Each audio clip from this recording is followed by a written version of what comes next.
Hello, and welcome to Books from Your Therapist, a podcast where we talk to therapists and mental health practitioners about their mental health related book recommendations. By mixing book talk with mental health, we hope to open up the conversation around the books that your therapist might have suggested and to make them more accessible.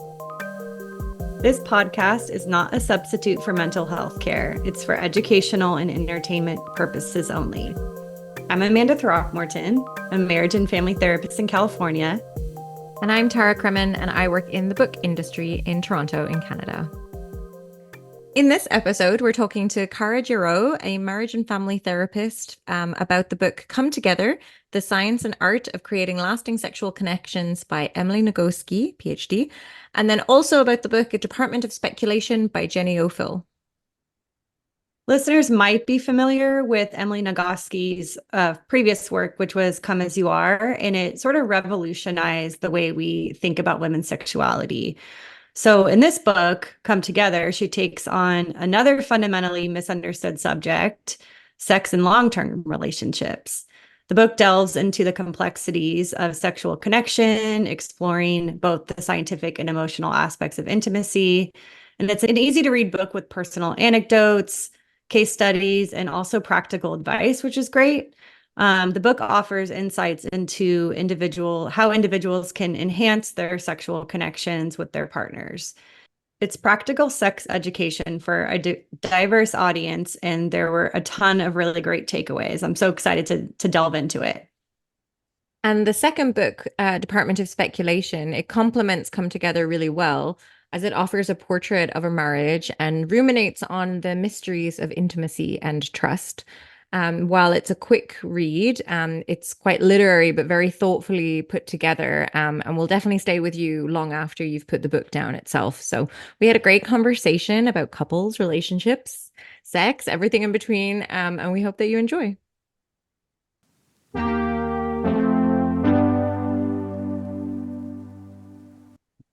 Okay, Cara, so can you just share a little bit about yourself with our listeners? Like, who are you? Anything, why did you get into therapy? Who do you work with? Your modality, anything that feels sort of relevant to listeners? Sure. Yeah. First, thanks for having me. I'm a marriage and family therapist. I specialize in somatic psychotherapy. So that just means body-based, always going back to regulation and seeing what our body has to say rather than the story that we think we have about what our body has to say. I had a previous corporate career and had a kind of midlife switch into therapy. And that switch was really due to me having my own therapeutic healing experiences and sort of seeing what I thought was just kind of the way that I was, what I thought was my personality, my character, was actually a lot of inherited family trauma and my reaction to that. And so that led me into becoming a therapist.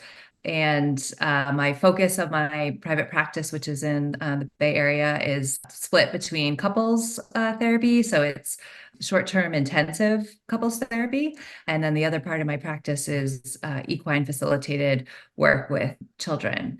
And so there's much different feeling and intensity to both of those, but it's a nice kind of balance for me. And yeah, I think your question of, what do I like about being a therapist, or why, be a therapist? It's just, I think it's a few layers. It's like the first layer of, I get to use all the parts of myself. So it's like the intellectual part is so stimulating, the theory, the models, the why, the how do we support this, right, is so fascinating.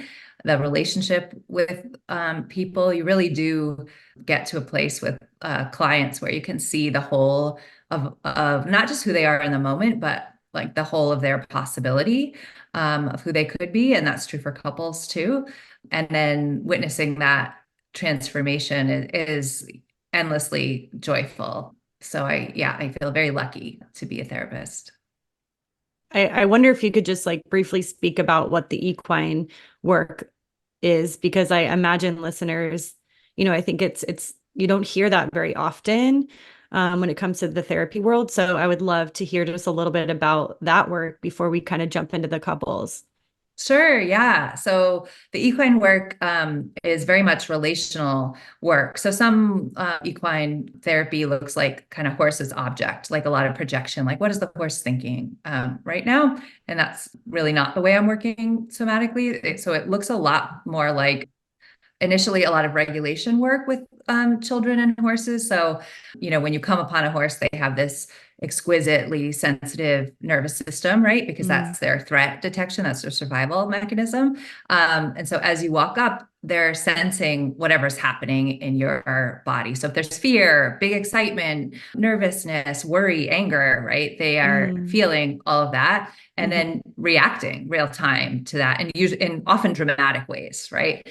So initially it's working with children to attune to what is happening in the horse, and then what can we do in our own bodies to help the horse. And so they're helping themselves, but Mm. initially it's in the effort, to help the horse. And then this beautiful thing happens where the horse, feels the shift in the client, and will just sort of come to them, right? Like come up, approach, allow them, to like touch them and be with them. And that is so magical, right? And so then again, there might be another moment I might like ask about how was your week at school, or whatever's happening for the child. And again, that dysregulation moment might come up for them as they think about that. The horse leaves, it walks away. It's like, oh, so the focus Mm. is great, especially for children who might have attachment trauma in particular, right? And have a Mhm. hard time working with therapists because of that, their own history. The draw to the horse is kind of magnetic for them, and then the therapist is in a supporting role, so there's a lot of initial safety in that. So that's the first part of the work, and then I work with children into moving into either groundwork with the horse or liberty work, where we're moving the horse around us, but because it's somatically based, body based, we're really paying attention to what gestures are fluid and feel safe for children. So, like for a lot of people, pushing away, a lot of adults Mm. too, pushing away or inviting in can be dysregulating, and the horse is reacting to that. So, we're weaving in somatic experiencing and sensory motor work into movement. And then for some children who are interested in riding, they'll be led, on the horse. And then some children who have riding experience will be able to trot and canter on the horse. And then we integrate EMDR, so bilateral stimulation work into that. And then the other big piece of that equine therapy work is anxiety, which unfortunately is so common for children right now. And so that part of the equine work involves a lot of parts work. So Mm. internal family systems work, where horses are big worriers, so we can really see the mirror of that in their movements and actions and make it into these character parts for them. And that helps children kind of see into their own parts and work with them. So instead of being blended with just like, I am my worry or I am my anger, they're able to separate those parts and unblend. Wow, it's like hearing you talk about it. We've talked so much about it, personally, but it really does feel very magical to even picture this type of work. And I just think it's amazing that it's available. And clearly you're so passionate about it. Yeah, it's very exciting work. So I thank you for sharing a little bit deeper about it as well. Yeah, sure. It is. It's like it's hard to describe. It's like Hmm. I feel like video is always needed for these, because there's so many little moments that are Mm. just like overwhelming, right? Hmm. To see these giant shifts where really the horse is so involved in Mm. the work, is like at the forefront of the work. So yeah, thank you. Yeah, Amanda had mentioned to me the equine therapy, which I couldn't understand until you started talking, and then it reminded me of like a movie that I really like. Maybe you guys aren't familiar with the Sandra Bullock's movie 28 Days, where she's in rehab with like Viggo Mortensen is in it. But there's a whole horse scene in that where like they are Mm. trying to lift the back leg of the horse, but it'll only do it if like your insides are calm, and they're trying to Mm. lift the horse. And then obviously at the end, sorry, the spoilers for like a 20-year-old movie, but she does lift the leg of the horse in the last scene. But yeah, I just thought of that as you were talking about it. I hadn't even put the connection together that that was therapy. Like obviously. Yeah. Yeah, and that's so interesting to think about now, right? Because horse lifting a leg of a horse, you're unbalancing the horse, so they can't run in that moment, right? They can't take off, and so there has to be trust with whomever is doing it. And so, Mm. yeah, that's great. That's a great memory. Nice. Well, is there anything else that you'd like to share, professionally or personally about yourself before we dig into some of your book picks? Sure. I think just the last thing is that I've been in partnership with my husband for 19 years. So as we talk about the couples work and all of Mm. these things, I have a like personal knowing of all of the struggles. We have two children as well, and so yes, like fellow traveler on the exploration of the things we'll be talking about. I think that's important. You get to see it from both sides. Mhm.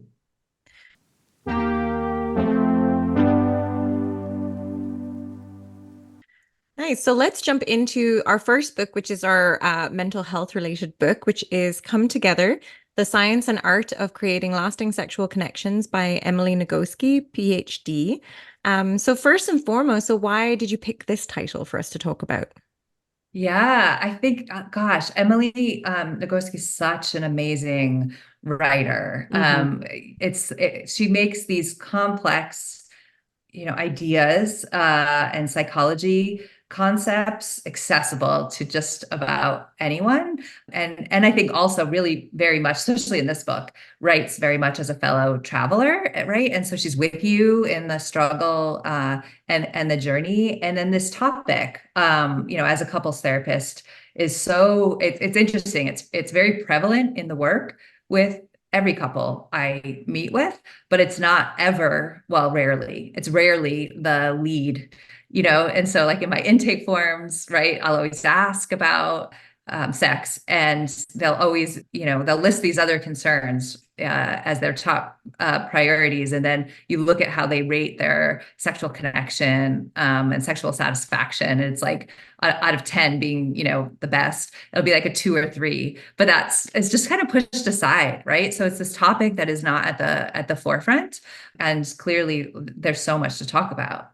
Yeah, absolutely. And like you said, she writes it so personally as well, like that I feel like the book comes across as like a very actionable read where you're like there's a lot of takeaways and things, but then she's also sharing a lot of her personal takes on it. So what do you think are some of the main takeaways that come from this book for you?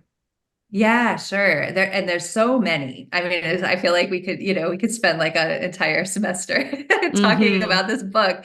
But I think the overall main takeaways would be she's sort of reframing sexual well-being as all about pleasure, right? So it's no longer these how many times are you having intercourse, or what is the end goal, right? But it's more reframing like sexual pleasure, and then reframing context around sexual pleasure, right? So really looking at the external circumstances combined with the internal state as the foundation here. And then I think a really important piece, which is a theme throughout couples therapy in general, is looking at sustained sexual connection, not as if it's not happening, there's a blame between one of the partners being like wrong or problematic, but that there's a system that you're co-creating together. And so if something's off, it's curiosity about what's happening in the system instead of blame of like somebody's wrong here in this. So it allows a lot of curiosity. I think she also really challenges what is normal, like the myths of what is normal. And then there's Hmm. a big challenge to the myths of patriarchy and gender here as Hmm. well, right? Which really get in the way of that co-creation and connection and emotional intimacy. But really, like overall, I just the takeaway is like all of this can be accessible when we get out of the psychology language and into true curiosity about like what our own history is, what our ideas about our own self and needs and sex are. Yeah, do you think that that's why, like you're saying with the intake form, that you often get like twos or threes as they're reacting? do you think people think that that's normal or not a big deal, and it's like a comparative thing where, like you said, like people are kind of brushing it to the side. But like I like the idea that Emily talks about with like having the curiosity around it. Yeah. Well, what I'll also often find in the intake forms is that like almost universally, if it's a heterosexual couple that I'm working with, the male partner in the couple has a higher rating around their sexual, metrics than the female partner. And then like the sense that I get is that for the female partner, it's like almost like I just expect it to like be that way, or it's just like how it is, there's not like, again, there's not understanding of the context there. And so it almost like doesn't even seem like a possibility that it's going to change, especially as we get into like midlife and perimenopause or menopause. It's just sort of like, well, I give up, right? It's just like how it is. And I need to kind of like deal with it. And it's just never going to be the same. So it's like hopeless, really, in a way. And I think that's why it's not listed as a primary concern, because it's almost as if like, well, this is just how it is. And there isn't awareness of like, well, because, if my top three concerns in coming in are often things like communication, conflict resolution, repair, right, would be like pretty frequent top three concerns. It's like the link between those things and sexual connection and pleasure aren't apparent to most couples. Yeah, I guess it's not viewed as almost like a need, as like you need a comfort or, but I guess it's like an important part of like a long-lasting relationship. I was going to say, I also wonder too, with the giving the low rating, or, right, you spoke to sort of maybe with the female partner feeling this sense of hopelessness around it. Yeah, it just makes me think about the role that shame plays in that, right? Or, being Yes. truthful about that. Whereas it sounds like the male partner will rate it higher. And yeah, I'm just sort of curious, what do you think that shame plays a role in those ratings?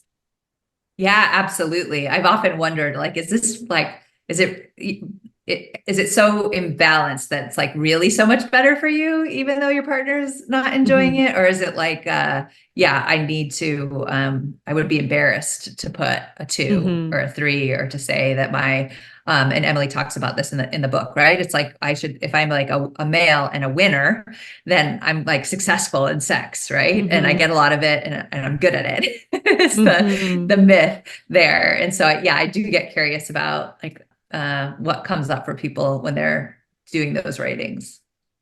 The author talks a bit about in this book about the idea of an emotional floor plan, which I Mm. have to admit, I have a hard time wrapping my head around this a little bit. Maybe it's because I didn't take the time to like actually write mine out, but it was a concept that just didn't come to me as easily as some of the other ones. So she describes it as sort of like the emotional states that exist in your brain, and there's like graphics where it's like a physical floor plan. Yeah. It's like, so the seven core spaces, four that are like the pleasure favorable ones, lust, play, seeking, and care. And then three spaces that she calls the pleasure adverse ones, panic, grief, fear, and rage. So can you talk about this concept a little bit, or like, I guess, make Sure. it make more sense to me? Yes, I would love to. I know it's like she's kind of combining regulation and parts work language a bit here and trying to make it very accessible. So it's actually quite complex, right? So I'm not surprised, right? It's not immediately accessible, but I do think drawing it out can help. But yes, so essentially the concept is when we're in regulated states, right? We have accessibility to things like play, or like seeking is like connection. I want to check in, or like sit down and talk with my partner, or hang out, right? Instead of being in my phone and disassociating.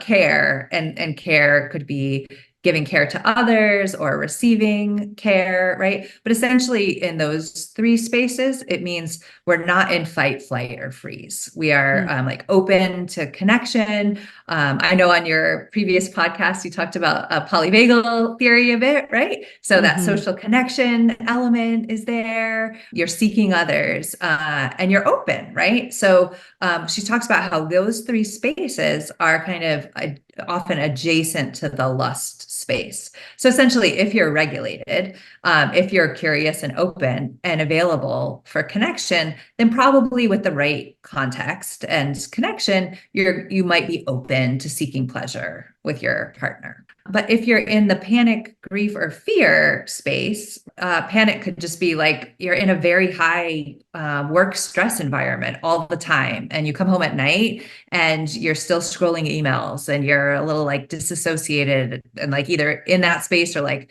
checking out. Or panic could be like the crises in the world that are happening, and you're just kind of stuck in a fear state around that, or grief, right? You've had some loss in your life, or like you could have some loss in the relationship, right? Like you're not feeling connection there, or fear. So many options for fear, but essentially when you're in those spaces, you're in fight, flight, or freeze. You're dysregulated, right? And so when we're dysregulated, again, back to polyvagal theory, we don't have the ability to connect, to be curious, to be like playful. So what she's describing here is like if you draw out this map of your home space, your emotional home space, you might see like, oh, okay, on my ground floor, if you bring in some curiosity and awareness, it's like, where do I hang out all the time? Where, like, what's my living room?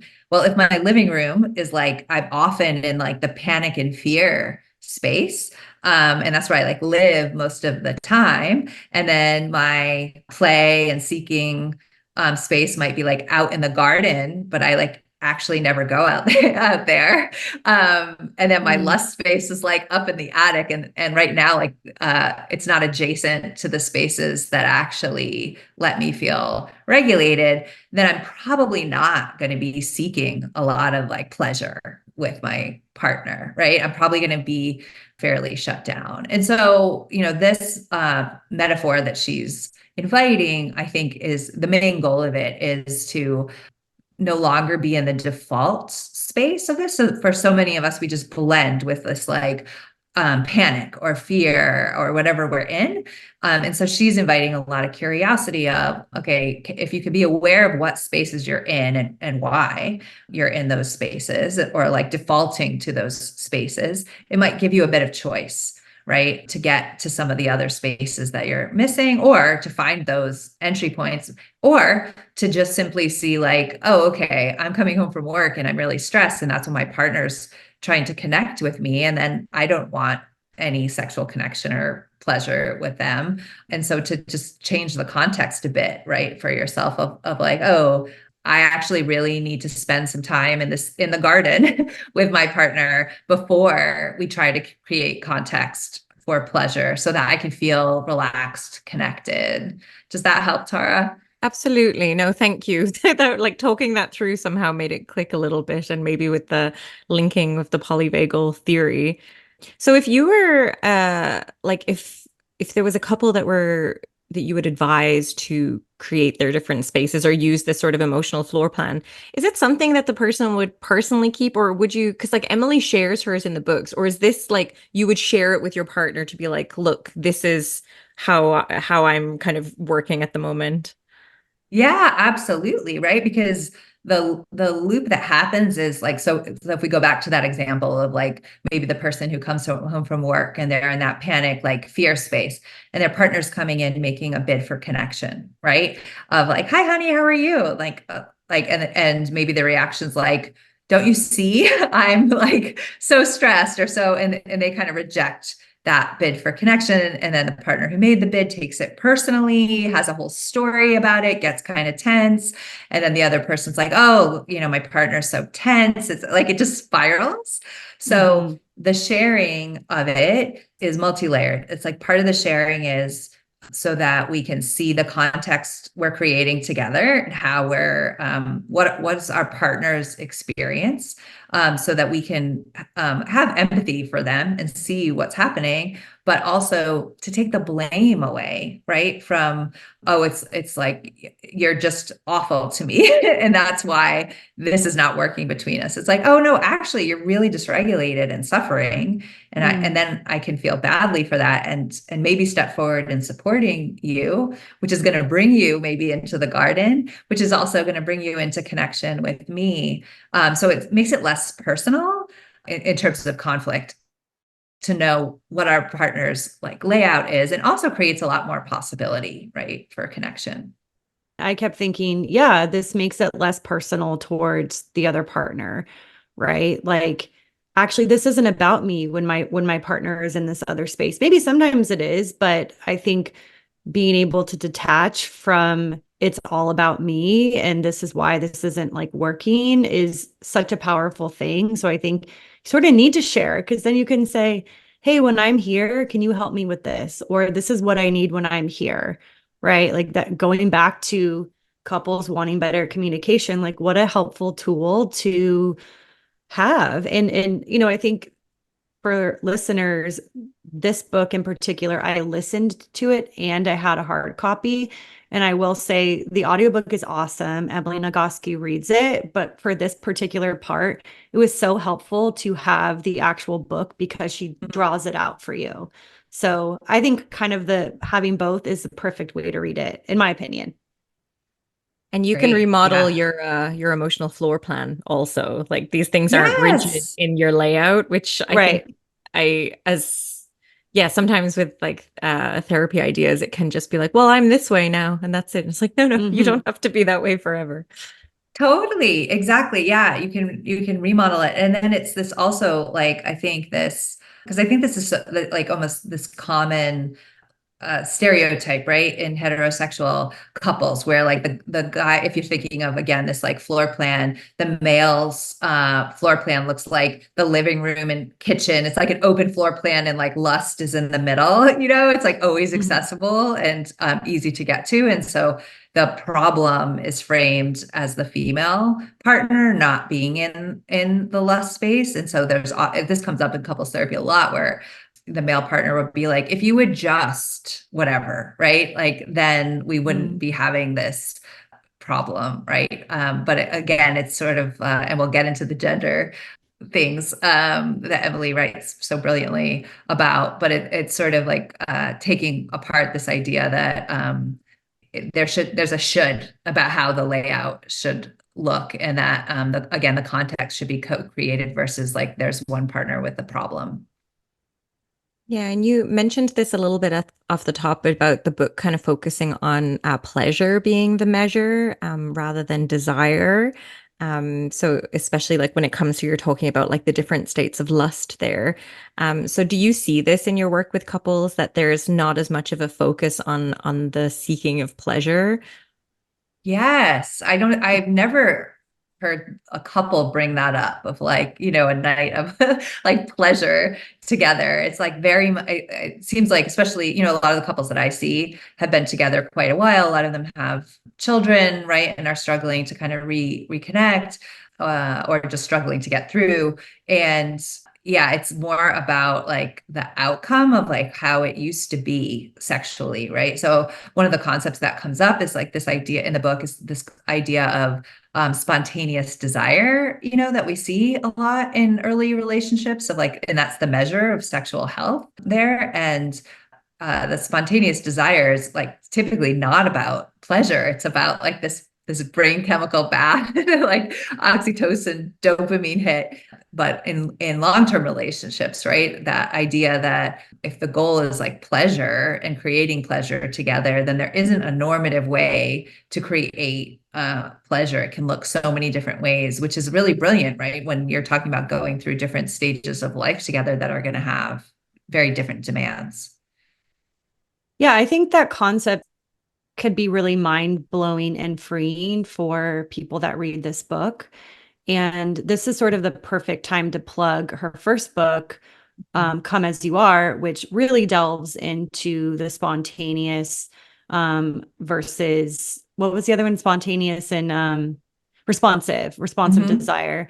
her first book really, really looks at that. And I think she writes so well and is so positive and shame reducing in the way that she Yeah. writes. But I think, I think that focus of, if I can take the pressure off of having the same sort of responsive desire or spontaneous desire that I had, quote unquote, in the beginning, or what I see in the movies, or what I think is happening with other people, I think can be a really freeing concept. Yes, yes, exactly. Yeah, I think her first book was so groundbreaking, right? In terms of, yes, exactly what you're saying, like the sexual trauma, shame, yeah, what it is to find safety, especially as a woman in sexuality, with all of the trauma that happens for women as related to sexuality. So yeah, I agree. Such a wonderful, also highly recommended book. So I know we've touched on this a little bit already, but the section on the gender mirage seems like it's kind of essential reading for everyone. Yeah. And in her words, let me pull up my trusty book here. Um, she describes this as the mirage of rules you and your partner are supposed to follow based on the gender you were assigned. And she kind of, describes it as, I think of it as as a mirage, a shimmering optical illusion that looks so real you can't imagine that it's just a byproduct of social dynamics bouncing off diverse human bodies, creating the appearance of something that isn't really there. I just think this is such a cool way to talk about gender and how it impacts relationships. Like, I know we're mainly talking about heterosexual couples, but I imagine that this impacts all relationships and is sort of essential reading for everyone.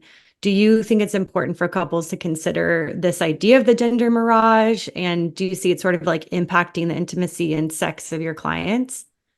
Yeah, I do think I agree with you that it should be required reading for everyone. And I love the idea that she brings forth of that those who fit into heterosexual norms actually have typically less opportunity to challenge those norms than those who don't fit into that Mm-hmm. patriarchal binary, right? And so yeah, it is. I think it's interesting, right? Because in this day and age, patriarchy is still like the mirage of patriarchy is not something that everyone discusses and sees, right? It's sort of like the small percentage of people still looking at it. And her whole idea of what does she call it? Like it's a girl handbook and it's a boy Mm-hmm. handbook. And I love how she describes it's a girl as the default of like being good is essentially Mm-hmm. like the endless giver, right? Who Mm-hmm. not only gives endlessly of themselves emotionally,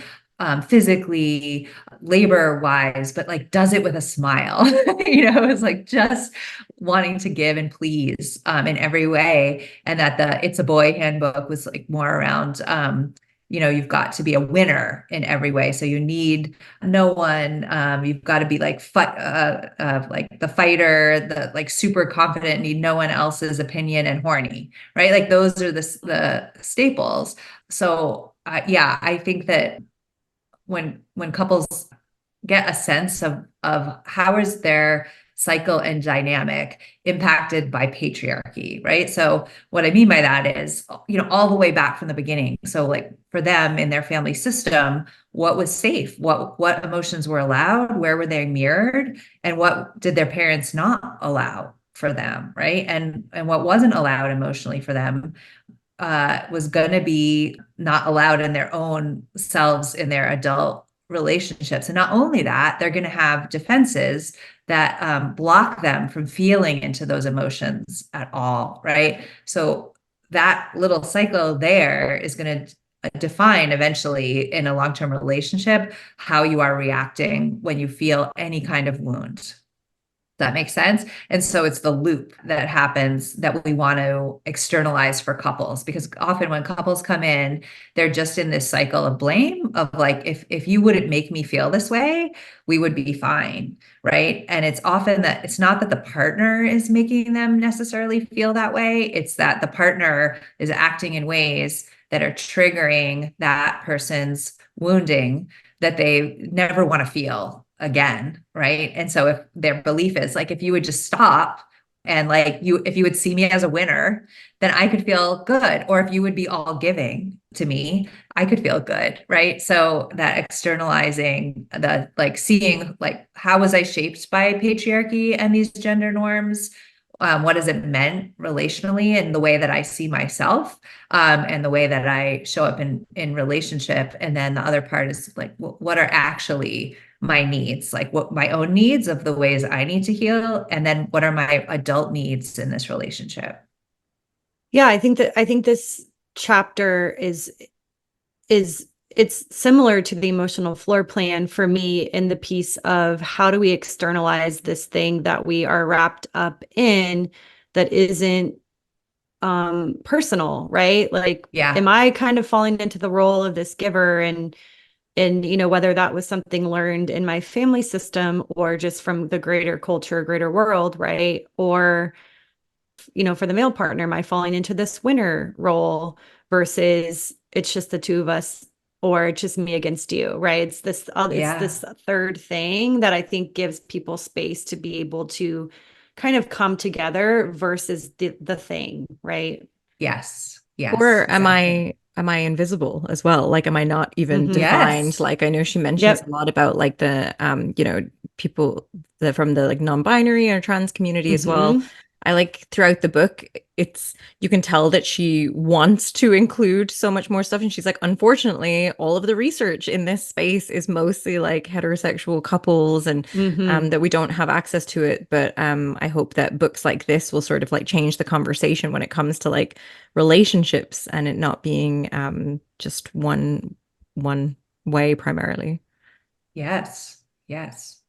And even the disclaimer of, hey, we're about to go into the gender talk. Maybe you don't. Maybe this is very triggering for you and you want to skip ahead to this Yes. chapter.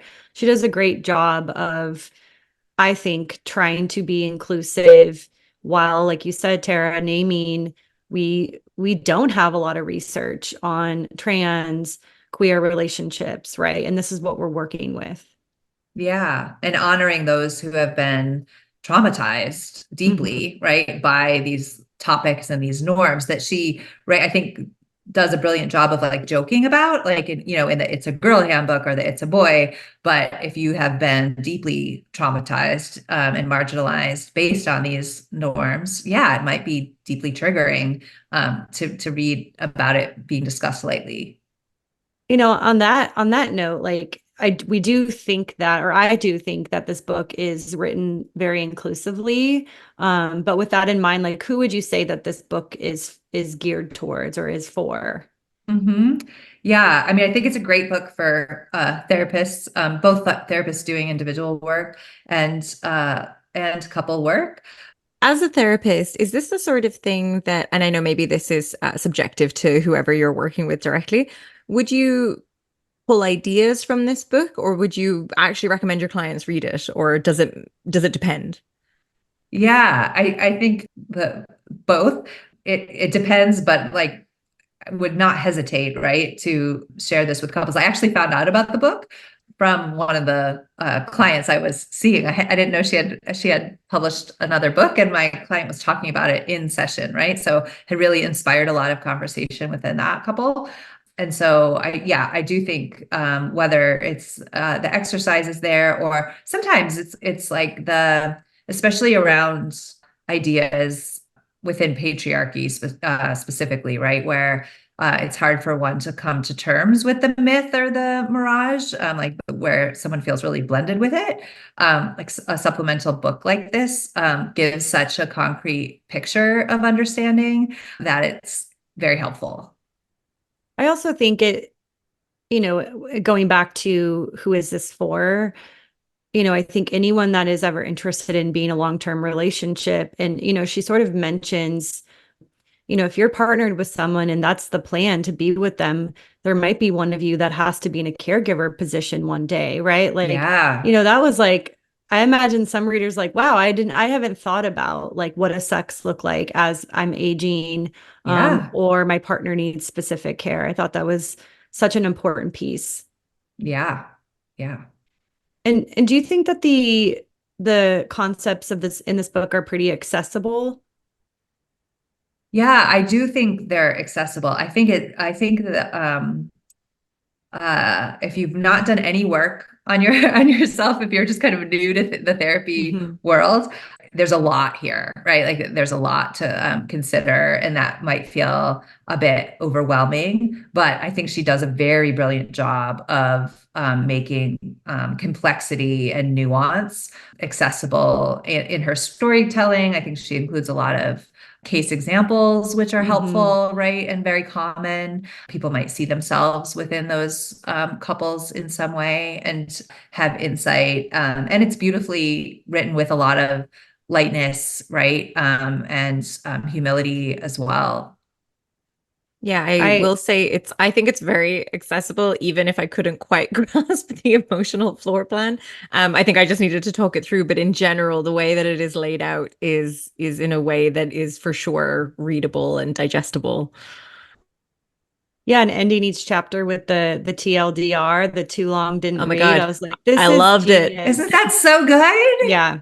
Yeah. Yeah. It's like, wow, thank you. Mm-hmm. Even to just Mm-hmm. be able to go back to the book, because I feel like this is something that if you had that you would maybe refer to it in different stages, or if you wanted to just go and check something, and having the TLDR as a like a quick means of like, okay, this is what I'm looking for. Thought it was great. Yes, so good.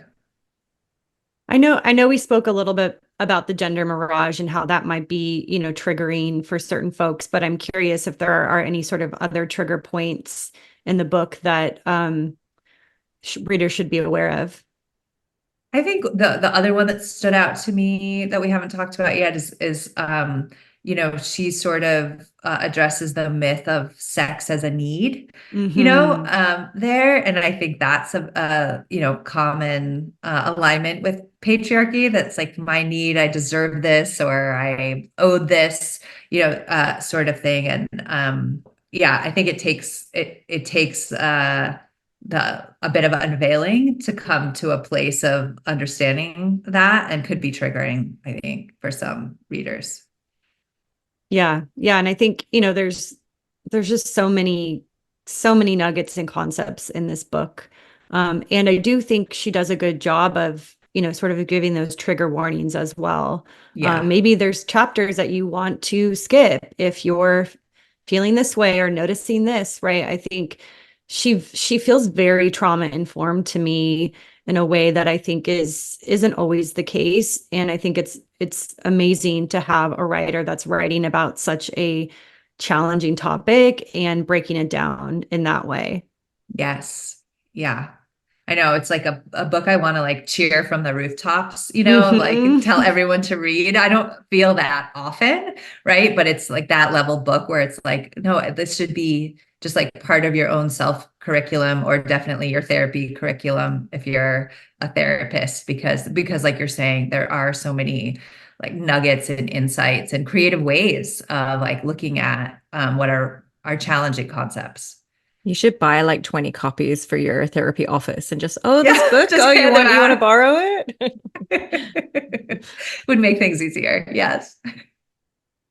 Yeah, I think there's so much in this, right? And I think breaking down what we wanted to talk about for this episode was really hard because we could talk about this like for a whole semester, right, as coursework, or and I imagine there's going to be so many things that pop out to different listeners. And Mhm. one thing that popped out to me is she talks a lot about comparison and what I forget Mhm. the chapter, Yeah. but there's this I forget where it comes from, but it's very like, oh, comparison is the thief of joy, right? And she's kind of like, sometimes it's just neutral noticing. If you're comparing something without judgment, like maybe it's just neutral noticing, like this Hmm. is what's going on in my friends' relationships. And I imagine a lot of comparison goes in to couples' sex lives. Yeah. Yeah, for sure. That comes up in, couples sessions a lot in like in various ways, but it'll be like, as a defense often of like, I'm not such a bad guy, so and so, or right, like that sort of thing Mm-hmm. of yeah, like I am valued, I am good, I am a winner, right? Mm-hmm. Back to the myth there of yeah, that those norms and expectations of like how it should be. And a question that will come up is like, well, how often a week should we be having sex? Or, right, is so far from the foundation of this book, right? It's like the opposite of looking at pleasure and context. Right. Like if you're looking for a prescription from this book, like this isn't the book for you. Definitely not. No. Before we move on to our second book, I'm curious if there are any other like concepts that stood out to you, or Tara, anything that you think we should touch on before we move on. Like I said, I feel like we could talk about this book forever, but curious if there's anything that feels sort of important. I liked the example couples that she used, just especially with how one would bring up a situation to somebody else, like it's not like you're starting an argument. It was all about like coming at it from a place of curiosity and like making sure the person is kind of ready to receive it. So it wasn't like you approaching somebody with like, I need XYZ. It's like, I'm feeling this way. Like we can park it and talk about it at a later date. I kind of liked that gentle idea from it where like I imagine that like her intention is for not for couples to be like, well, this book says that we should do this, because it actually doesn't say that at all. It's very gentle and like everyone should be on board. It should always be a mutual thing, or like even discussions around like new concepts or stuff like that. So I liked that piece. Yeah, I feel like she would be cheering if she heard you say that it's not a prescription and it's not like that. It's not the intent of do this. It's the opposite of like what works for us, and can we be curious about why?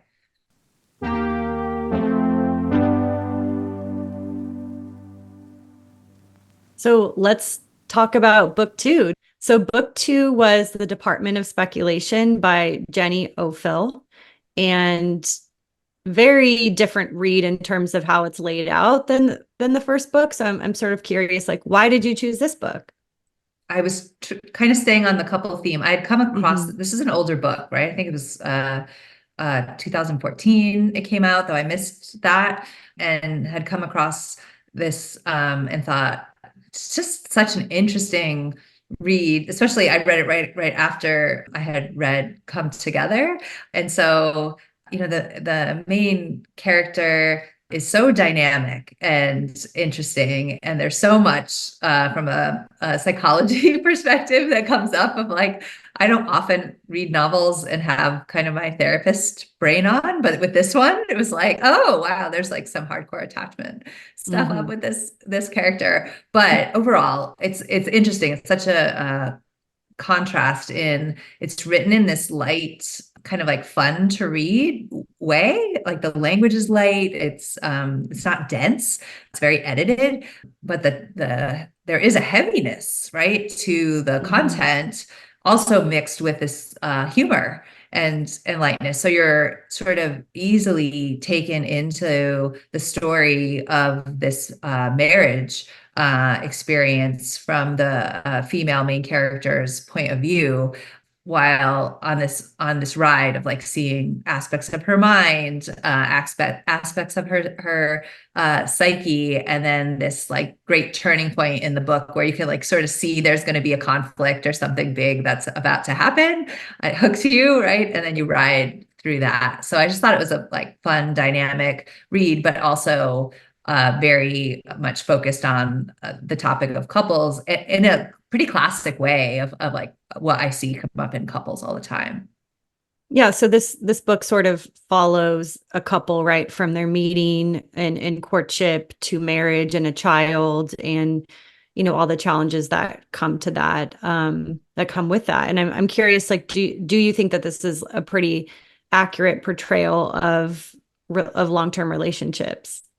Yeah, I do. I felt like okay, so here we have the main character, right? And she's like is a self-described like self-reliant person, kind of classic avoidant attachment. There's a lot of jokes about attachment. Like one of the funny ones that stood out to me, she makes this joke, why couldn't the Buddhist vacuum in corners? answer because she had no attachments, right? Like it was Yeah. like this whole trope of like she wanted to be what she calls the art monster, right? Like just this like self-reliant woman, not interested in marriage.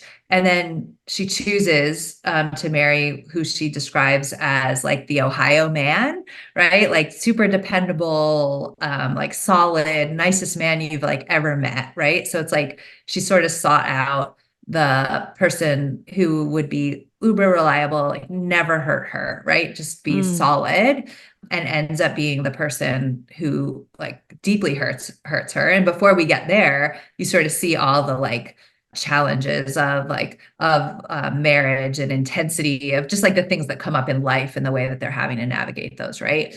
So all this intensity happens.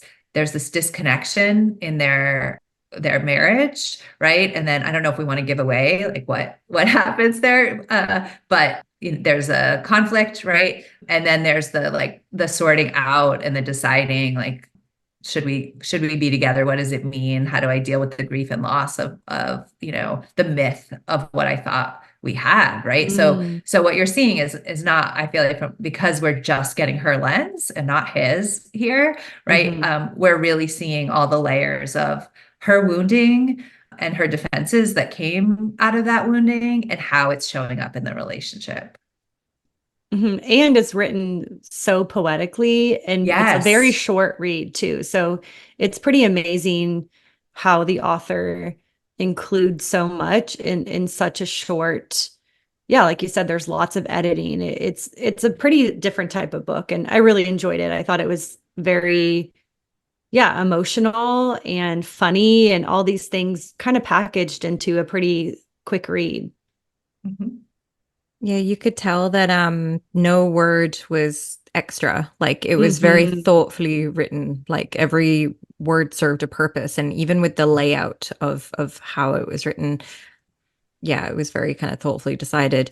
I thought the section on like the new motherhood was exceptionally raw. Like it was very like you felt really in it with that protagonist describing, like the child that won't sleep or like this part of your life as well. So that must be like a common challenge that a lot of couples have where you're like, I guess, shifting roles and now you have this new person that you don't know what their personality is yet as having like a newborn. So yeah, I thought it was written in a scary way but informative way. Yeah, that like merging. It's almost like that merging with the different identities. We get to like witness that merging with the mother and like how all-consuming that is. And then later, when she shifts and is sort of growing in her career, which in her view is like encouraged in her partner, right? But it also takes her further into that role and into disconnection in the relationship, right? So it's like you can almost like feel her entering these different phases that she deeply blends with. And if we could step into the imaginary world of the Department of Speculation, would you, if you were their therapist, hand them a copy of Come Together? Do you think that they could benefit from that? I think they could hugely benefit from that. Maybe what's funny is that like you get the sense from the writing, right, that the protagonist either has been in therapy or had a lot of therapy. Like she lists these insights. Like at one point, she's like listing the symptoms for mania, like as a checklist of like, don't have this, don't have, this. So it's like, oh, you've had some therapy, right? So seems like she has, but like they haven't together. So yes, starting with the copy of the book and or a really good couples therapist would be helpful. And who do you think the audience for this book is, and what would a reader get out of it? Because, like we said, it is literary, but it's also funny, short. It wasn't. I think it's broad, but I wasn't too sure who it was directed at. Who do you think would get the most out of this book?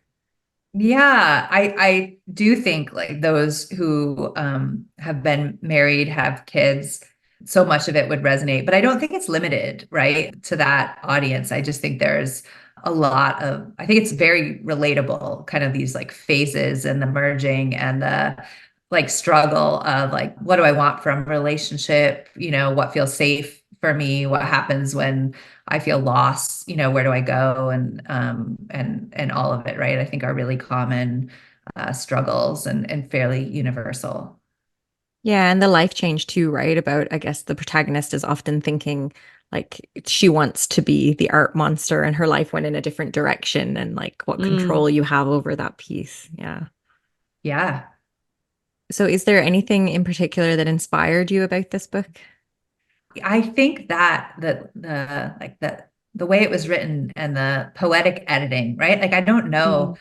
that I've often come across a book that really reads like poetry. Like you can just feel the grace and the attention, and that every like, there's a lot of kind of obscure quotes of like philosophy or Mhm. spirituality, like peppered through. And it's like I wanted to go back. Like if I read it again, I think I would pause on each of those, right? Because I think there's a greater significance and meaning. But everything is so intentional that I feel like there's a deep art to this writing, right? That feels very powerful. And then, beyond that, it's a complicated and I think beautiful story that just resonates.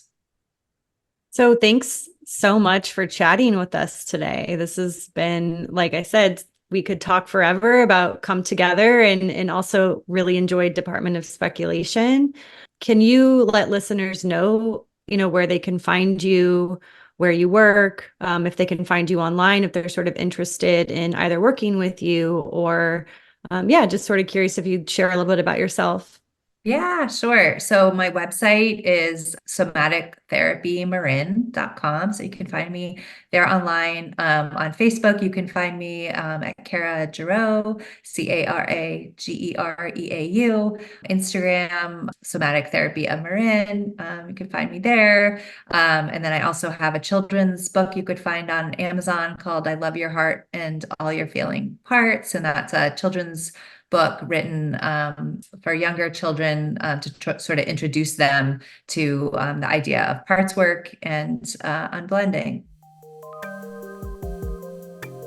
Thanks for listening to Books from Your Therapist. If you're interested in the books that we talked about, we'll include links to them in our show notes. If you'd like to reach out to us with your own recommendations, or perhaps you're a mental health practitioner who's interested in coming on to share them yourself, you can email us at booksfromyourtherapist@gmail.com. Happy mapping out your emotional floor plan. Happy having sex on the different floors of your emotional capabilities.